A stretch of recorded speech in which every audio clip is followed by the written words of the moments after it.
ಸಂಜೆ ಸ್ನ್ಯಾಕ್ಸಿಗೆ ಬ್ರೆಡ್ ಬೋಂಡ ಯಾರಿಗಿಷ್ಟ ಆಗಲ್ಲ ಹೇಳಿ, ಬನ್ನಿ ಹೇಗೆ ಮಾಡ್ಕೊಳ್ಳೋದು ಅಂತ ನೋಡ್ಕೊಳ್ಳೋಣ. ಇಲ್ಲಿ ಇವಾಗ ನಾನು ಒಂದು ದಪ್ಪ ಆಲೂಗಡ್ಡೆ ತೊಗೊಂಡಿದ್ದೀನಿ.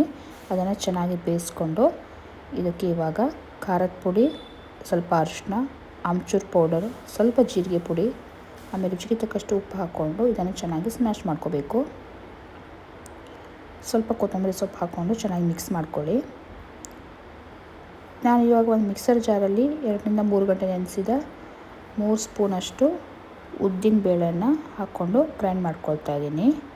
ಇಲ್ಲಿ ಒಂದು ಬೌಲಲ್ಲಿ ಕಡಲೆ ಹಿಟ್ಟು ತೊಗೊಂಡಿದ್ದೀನಿ.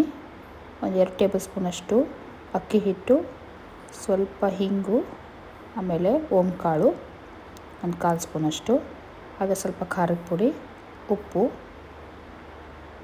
ಹಾಕ್ಕೊಂಡು ಚೆನ್ನಾಗಿ ಮಿಕ್ಸ್ ಮಾಡ್ಕೋಬೇಕು. ಈಗ ಉದ್ದಿನ ಹಿಟ್ಟು ಹಾಕ್ಕೊಂಡಿದ್ದೀನಿ, ಸ್ವಲ್ಪ ಸೋಡಾ ಕೂಡ ಹಾಕ್ಕೊಂಡಿದ್ದೀನಿ. ನಾನು ಉದ್ದಿನಬೇಳೆ ಪೇಸ್ಟ್ ಹಾಕಿರೋದ್ರಿಂದ ನಿಮಗೆ ಬ್ರೆಡ್ ಬೋಂಡ ಚೆನ್ನಾಗಿ ಉಬ್ಬತ್ತೆ, ಸೇಮ್ ಸ್ಟ್ರೀಟ್ ಸ್ಟೈಲಲ್ಲೇ ಬರುತ್ತೆ. ಅದಕ್ಕೆ ನಾನು ಸೋಡಾನ ಸ್ವಲ್ಪ ಹಾಕ್ಕೊಂಡಿದ್ದೀನಿ. ಇಲ್ಲಿ ನೀರು ಹಾಕ್ಕೊಂಡು ಈ ಥರ ಕನ್ಸಿಸ್ಟೆನ್ಸಿಲಿ ಇದನ್ನು ಮಿಕ್ಸ್ ಮಾಡ್ಕೊಳ್ಬೇಕು. ತುಂಬ ತೆಳ್ಳಗೆ ಆಗಬಾರ್ದು, ತೀರಾ ಗಟ್ಟಿನೂ ಆಗಬಾರ್ದು. ಇದು ಪರ್ಫೆಕ್ಟ್ ಕನ್ಸಿಸ್ಟೆನ್ಸಿಯಲ್ಲಿದೆ. ಹಾಗೆ ಈಗವಾಗ ಒಂದು ಪ್ಲೇಟಲ್ಲಿ ಬ್ರೆಡ್ ಸ್ಲೈಸ್ ತೊಗೊಂಡು ಇದಕ್ಕೆ ಆಲೂಗಡ್ಡೆನ ಮಿಶ್ರಣ ಹಾಕ್ಕೊಂಡ್ಬಿಟ್ಟು ಇದ್ರ ಮೇಲೆ ಇನ್ನೊಂದು ಬ್ರೆಡ್ಡನ್ನು ಇಟ್ಕೊಂಡು ಚೆನ್ನಾಗಿ ಪ್ರೆಸ್ ಮಾಡ್ಕೋಬೇಕು.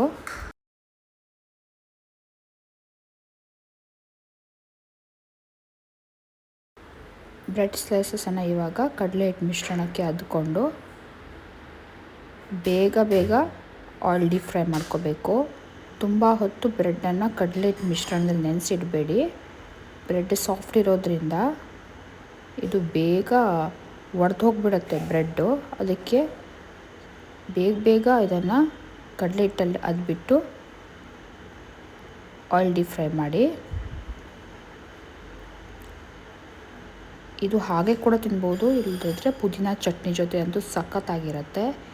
ವಿಡಿಯೋ ಇಷ್ಟ ಆದರೆ ಲೈಕ್ ಮಾಡಿ, ಶೇರ್ ಮಾಡಿ, ಹಾಗೆ ಸಬ್ಸ್ಕ್ರೈಬ್ ಮಾಡೋದು ಮರಿಬೇಡಿ. Thank you.